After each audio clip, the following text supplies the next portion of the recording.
Hello, welcome to Gardener's World. It's that time of year when all of us have to deal with the fact the garden is getting covered with a layer of leaves and they need gathering up.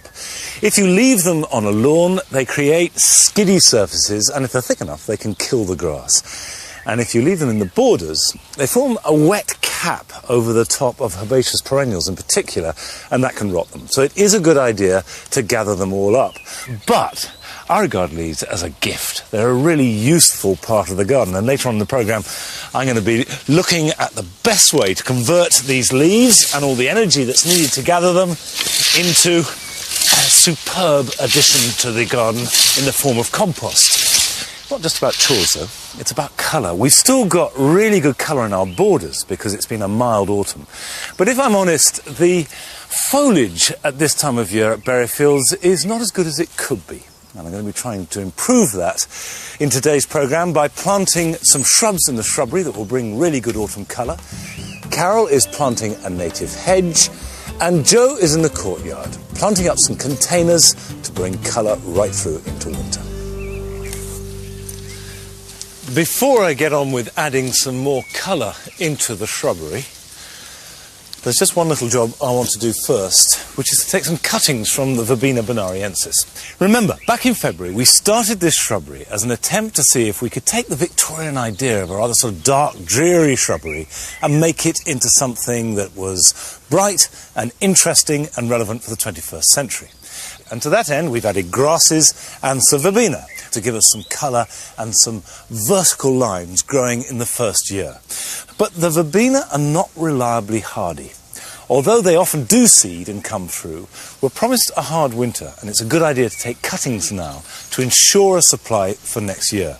Now, the sort of cutting material you're looking for grows at an angle from the main stems and doesn't have any flowers. And I've got some really nice examples here growing out from that main stem. At this time of year, they are absolutely perfect, and it is important to do it before there's any frost. So if I take a cutting like that and just strip off the lower leaves and pinch out the top, and then I've mixed up 50% grit and 50% normal compost, which will give it really good drainage. And just make a hole, and I can get 4 or 5 cuttings around the edge of this pot, pop that in, and then I can put them into a greenhouse or a cold frame, let them overwinter. They'll root fairly early, but they won't grow much over winter. But next spring they'll grow away strongly, we can pot them on, and they'll be ready to plant out into the garden by early summer and make really healthy, strong plants. Now, if your verbenas don't have enough cutting material, don't worry, because there is another course of action that you can take. And that is to dig up the entire plant, keep that over winter, and then take your cuttings from it in spring.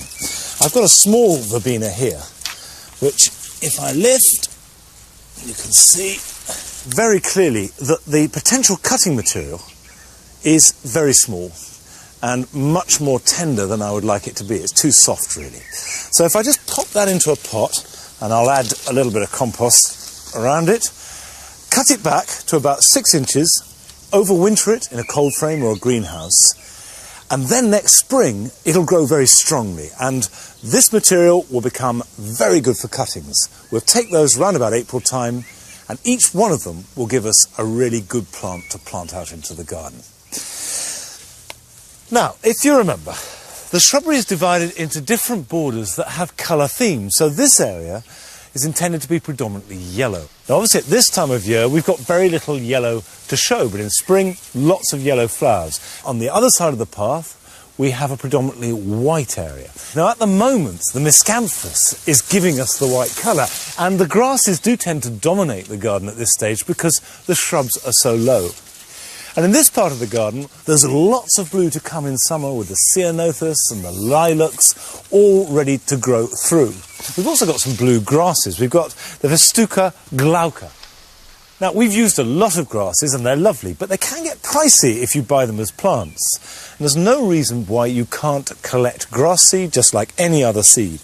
And if I cut off these flowering stems of the Festuca glauca like that, and pop them into a paper bag, seed head down,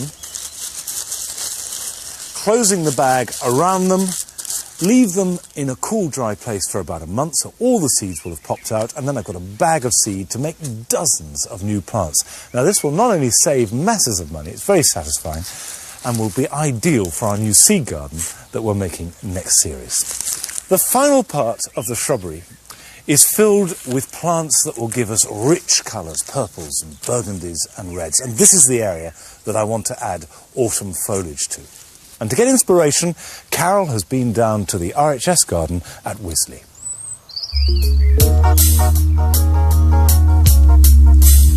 It's a typical mellow autumn day, and although it's rather grey, the whole place abounds with the most fantastic autumn colour. There are some plants which are at their very best at this time of year, but on top of this wonderful autumn foliage, there's the added bonus of berries. This is Sorbus hupahensis. It's a beautiful Chinese rowan, and it's got these big bunches of small berries in this lovely soft dusty pink. Our own native rowan has vivid red berries, but it will have been stripped by the blackbirds by the time Christmas comes. But these berries are going to persist right the way through the winter. It's beautiful. This is a lovely malus called golden hornet. It's a crabapple, and strictly speaking, these fruits that it bears aren't botanically berries, but to all intents and purposes, as far as we gardeners are concerned, their fruits are just as ornamental and decorative as any berries. Just look at these beautiful pendulous branches, heavy, really laden down with all this lovely golden fruit. Well, if the crabapple wasn't a true berry, this one certainly is. This is Cornus Cusa variety chinensis, and it's absolutely laden with these fabulous pink fruits. Each one's constructed like a sort of spherical geodesic dome. It's marvellous. And how about this for the epitome of a berry? This one's actually split apart, and you can see these beautiful seeds inside this lovely flesh. And if you rub it on your hands, you can actually see the individual seeds. And look at this fruit. It's proof positive of how much the birds enjoy these. And what's more, they find seedlings from this all over the grounds at Wisley.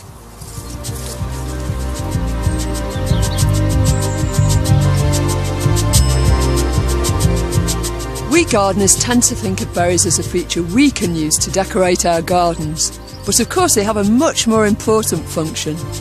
They've evolved as part of a mutually beneficial partnership. They're a valuable source of food for wildlife, and the plants get their seeds spread far and wide into the bargain.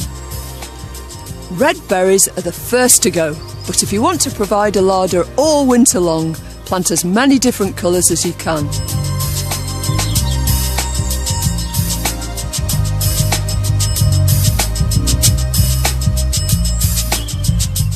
This is Euonymus europaeus. It's a cultivar called red cascade, and it's a form of our native spindle that you can see up and down the country in hedgerows everywhere.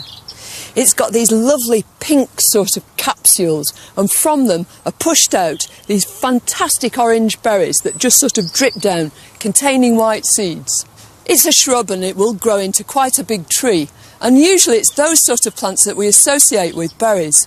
But here is an example of a herbaceous plant which also contains its seeds in berries. This is Phytolacca americana, pokeweed. Native Americans actually used to use these lovely black berries to make ink or paint out of, but they didn't used to eat them.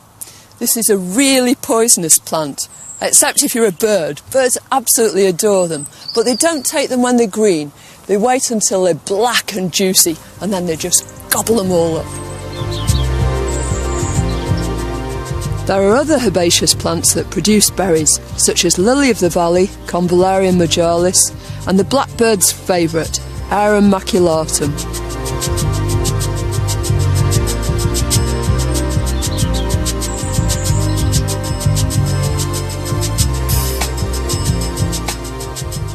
Everybody should grow berries. Without them, the autumn and winter garden just wouldn't be the same. I couldn't agree with Carol more, and we certainly want to get even more berries here at Berry Fields, but we have got some crackers. Have a look at these. Pyracantha may be one of the most common berries that you'll see in any garden, but they are always lovely. Callicarpa has one of the most unusual berries you'll ever see because they have a distinctly metallic sheen. Coriaria terminalis xanthocarpa not only has one of the most unusual names, but also one of the most unusual berries because they look exactly like fruit gums. How about this for a barrow full of colour? Oh, staggering. Look at that. And here's that euonymus that we saw at Wisley. Actually, this is Alatus compactus. It's a tiny one, so I think it's just right for in here. And look at that. It's not superb. Immediately that does what I say we haven't got here, which is those reds and intense colours. So that's perfect. And it's going to be dripping with these pink berries with the orange seeds. I think right on the front. Well, I'm in the middle of just moving this steeper to make some room, and I think that it'll do fine here. And in fact, rather nice going over the path. What are you going to put in there? Well, looking at what you've got in there, as you walked in, I noticed that you've bought this Acer rubrum. Now, how do you feel about putting a tree in our shrubbery?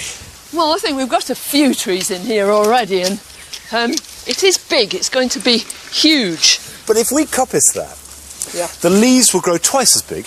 Exactly. We get all that colour, twice as much of it. And you get this beautiful, graceful, strong shape, won't you, right from the base? I would have thought that it probably would be cut back quite often, about every, 3 years, 4 years, something like that. Yeah, you could even do it like a cornice and do it, every year. Immediately, you see, those two transform this area. They just bring this fabulous crimson colour. But can I have a bit of poetic licence? Can I include this fothergilla? I mean, it's not totally red, but it's got some red in it. I was going to say, you've got yellow in there. Oh, well. You're messing with my colour code. Stop. It's lovely. I love this plant. I've got one at home and I've had it for about 20 years.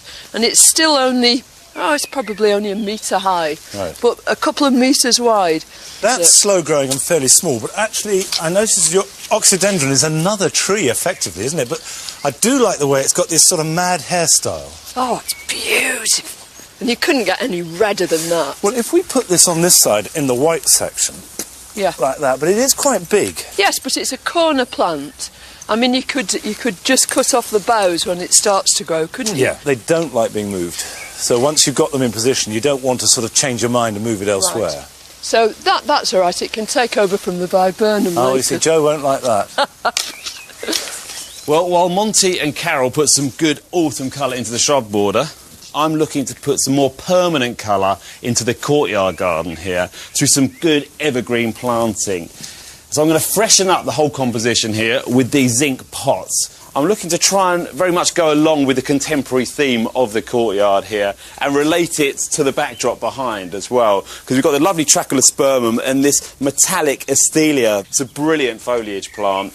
And the first plant I'm going to put in are these Euphorbia. This is Euphorbia silver swan. It's a variegated plant.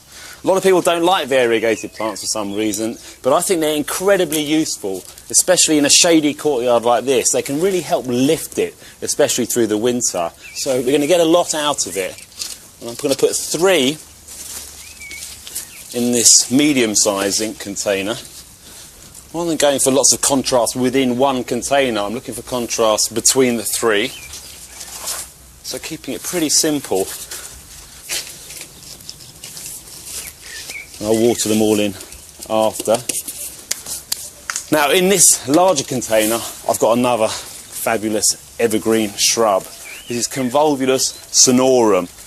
It's as if it's been sprayed with a silver spray can all over it, and it just flowers for ages. It's been flowering all summer long, and it will go on way into the winter as well. And it is a relative of the bindweed family, but it's not nearly as scary, this one, and it won't take over the world. It's very pot-bound, because it's been growing this pot all summer, probably, if you get it from a nursery. But you've got to make sure to really have a go at the roots. Don't be afraid to really tease them out like that. Otherwise, they'll just go round and round in circles, and they'll find it hard to develop and take on any moisture. And again, I'm using 3 in the same pot. The third plant I'm going to use, believe it or not, is a conifer. It's funny, I don't think I've planted a conifer for about 3 years, and suddenly we've done the conifer garden outside there, and now I'm planting another one. This is a Japanese umbrella pine, and it's really interesting. We're using it for its sculptural value here, and I think it's going to work very well with the other plants in front. It'll be fine in this pot for about 5 years as long as it's well watered. And we're really looking for, you know, contrast in leaf shape here, in colour too, but colours are silvers and greens, nothing too garish, nothing too loud. There's a certain amount of subtlety going on here. Now the next thing to do is to place them and to relate them into this corner. This is a really important part of the job. You know, don't just throw them in. Think about what is their best side, and also think about how they work with each other and the spacing between them. There's a strong metallic theme coming through here. And there you go. I think that looks really nice, working very well against the corner there. And next week, well, this raised bed over here is a bit of a mess, so I'm going to get stuck into that, sort that out, and get that tidied up for winter.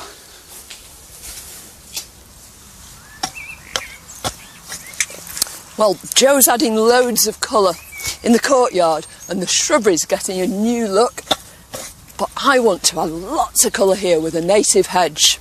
If you remember, a few weeks ago we planted this nectar bar, and it's full of plants which attract pollinating insects, and I think it needs a backdrop, and I think that backdrop has to be a native hedge. There's absolutely no reason why in small urban gardens you can't use native plants to actually separate your garden from next door's. You can both enjoy it. And when you're planting a native hedge, one of the most important things is to have diversity. You want lots and lots of different species, because each one will attract a whole host of different insects. So the more you've got, the more chances there are of attracting a wide range of wildlife. One of my favourites is this verbena. In the spring it has these flat plateaus of creamy white flowers, and they're followed by these big juicy red berries that all the birds love and adore. And in the winter time your hedge needn't look bare either. Holly's one of our best native evergreens, and it's a perfect constituent for a hedge. And beech too, although it's not evergreen, it keeps its leaves right the way through the winter, and they're glorious in these shades of amber and gold. Well, we bought all our plants in containers, and they're quite pricey like this, but if you hang on for another month, you'll be able to buy in most garden centres bare-rooted stock. These are plants that have just been dug out of the ground and they've got no soil attached to them. They're much, much cheaper, probably cost you £1 each. Before you dig your holes, position the plants to make sure there's a good mixture. Place them about 45 centimetres apart and stagger the rows so that you get a solid looking hedge right from the start. So, all I've done to this border is incorporate a little bit of muck. You don't want to overfeed the plants. You want them to fend for themselves. They've really got to get cracking and spread their own roots out. Now, plants like this have got a fabulous root system, and they've also been pruned, so they're already looking really nice and bushy. But some of them, like this corylus here, are rather tall and leggy. Be brave. Get in there with the secateurs, take the top 1/3 off, and the plant in the spring will break from all these different shoots down here. What's more, the roots will push out really well and establish the plant. So that's just what you're after, a nice, thick, strong hedge.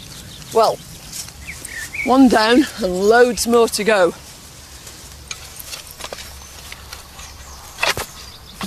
At the start of the programme I was collecting up leaves, but it's not enough just to tidy up the garden. You want to use them. No garden can ever have too many leaves. And I find that if you've got a lawnmower, they are the most useful tool in converting leaves into a valuable resource for the garden. I just tip the leaves out somewhere where they can be mown without causing too much mess. And very often if you've got a brick or a concrete path, that will do fine. And if the leaves are already on the lawn, of course, you can gather them up with the mower directly.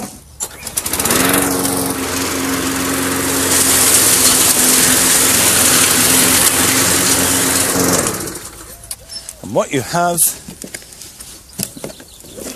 is a nice collection of chopped up leaves. Now the reason for doing that is that they will rot down twice as fast, and that makes a huge difference with leaf mould. If dry leaves unchopped take about 3 years to rot down, and chopped leaves will take about 18 months, wet chopped leaves you can use as a mulch certainly inside as a year and perhaps even 9 months. Now if you keep your leaves in a bin bag, which is a very good way of storing them, simply fill up the bag with chopped leaves, wet the layers as you go, and then when it's done, just make a hole or two to drain off the worst of the excess. Just pop a hole in it, like that, and that's all you need to do. If you've got a bigger garden, or perhaps just a large tree near you, this is the sort of thing you'll need, which is a big bay with the sides made out of wire. Now the reason for having them out of wire is to let maximum air into them, and also a large area, so you have a big surface area, so it gets all the rain, because we want to keep them as wet as possible. Now, this is the remains of last year's leaves that we've gathered and have converted pretty well into leaf mould over the last 12 months. And you can see that this is perfect, as it is, for use as mulch. And we've been mulching our spring garden, which is why we've used up most of them now, because this is the right time of year to do it. If you leave it till spring, you're going to be suppressing all those beautiful spring plants. Do it in autumn, spread it around, and then they can grow up through it and around it, and it looks perfect from Christmas onwards.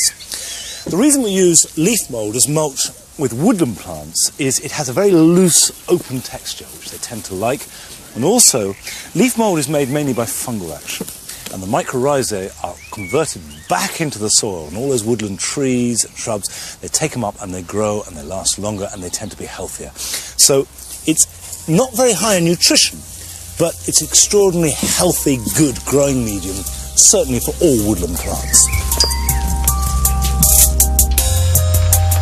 But the most important use for all the leaves that we collect is as part of our homemade Berryfield potting compost. Once the leaf mould has rotted down, which if you chop them up and keep them moist should only take a year, they can then be sieved. Now, you can buy horticultural sieves in different grades from a garden centre. Work the leaf mould through it, and what doesn't go through the sieve can go back onto this year's pile of leaves to rot down further. And then what you've collected will then make a deliciously silky material, which can be added to our potting compost and will dramatically improve the quality of the plants. When you're mulching with leaf mould, it's often much easier just to use your hands and put it round the plants as thickly as you can spare the leaf mould. Now, it's Halloween this weekend, and it's good to celebrate it in some way, especially if you've got children. And if you want to make a really special occasion out of it, Samwise is your man, because he is an expert on all kinds of lighting. Light is a great tool to work with because you can set people's mood by it, and you can go crazy, and you can turn mundane objects into something interesting just by throwing light over it. I'm sitting in a sort of armchair seesaw. Well, I built it for a party 4 weeks ago, and it's been there since, really. In the winter months, people, when they go to work and it's dark and they come back and it's dark, it can be a bit dreary, and when you look out the window, it's just a black pane. So I think when you can light outside, you create the lost space, so to speak. Trees are great for lighting. You can uplight them, you can wrap the trunks, you can hang things from the branches, so they're an amazing asset in the garden for external lighting.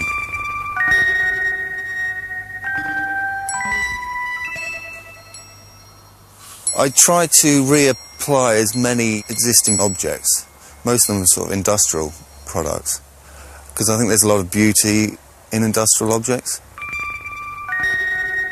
The most useful material I've found for lighting is the underground conduit, because you can cut it off in lengths, put tea lights in there, get a section of rope light and throw a rope light in there. It gives off a really sort of vibrant, bright light. My three favourite tools, I suppose you could say, would be, one, this net light, which gives a really nice effect, and it's very versatile. You can throw it over a bush or whatever you like. 2 would be the rope light, because you can use that for borders, for floating out onto the lake, hanging from trees, and just tea lights. There's so many variations you can take from that. Lighting doesn't have to be expensive. You can with a couple £100 you can buy a lot of lights, and this is for quite a big setup. And the beauty is you can keep it for the next event.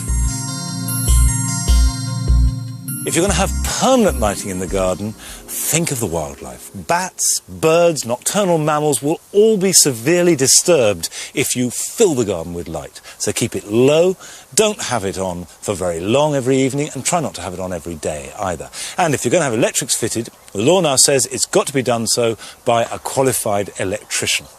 And for my money, you can't beat a simple naked flame.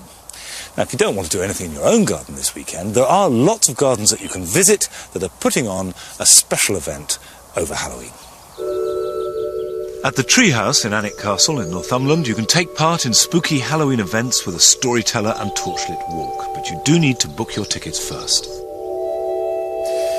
The Royal Botanic Gardens in Kew are giving away prizes for the best fancy dress costume for children. The National Botanic Garden of Wales are hosting a whole weekend of scary stuff. And Sudeley Castle in Gloucestershire are finishing their season with Halloween fun and games. Now, for more details, go to our website at bbc.co.uk/gardening. Now, don't forget that the clocks go back at 2 o'clock this Sunday morning. So tomorrow is actually your last chance to spend a full day in the garden before next spring. So here's some jobs that you might want to get on with. We've left our asparagus to grow all summer so the fronds can feed the roots. But now they're starting to turn yellow, they've done their job, and it's time to cut them down to the ground. They'll have to be shredded before they're put on the compost heap. But all it needs now is to weed the asparagus bed, mulch it lightly with compost, and leave it for the winter. Now's a great time to sow hardy annuals. Scatter your seed directly onto the surface of the soil and rake it in lightly. Annuals sown now will flower much earlier than seeds sown in the spring. Clean out any leaves in your greenhouse guttering to make sure they don't wash into your water butt and rot. And I'm fixing a mesh over the downpipe to prevent any more falling in. Well, that's it for today, and next week is our last programme in this series, so we'll be looking back at our year here at Berryfields. And I'll also be showing you how to plant your tulips for Tulip Watch. Now, I'm afraid all the free tulips have long gone, but you can still buy them at a garden centre. Just make sure you buy spring green, and you'll need at least 3 of them. And I'll also be launching another trial for 2006. So join us at the same time next week. Bye-bye. How is it? This is hard work. It's taking ages. Well, the weather will be very variable this weekend. It'll be mainly dry and sunny on Saturday, although it will start wet in the southeast. And then winds will bring in more rain into the west of the country by the evening. On Sunday, that rain will have moved over to the east and will be heavy with some showers in the west. And don't forget, the clocks go back on Sunday.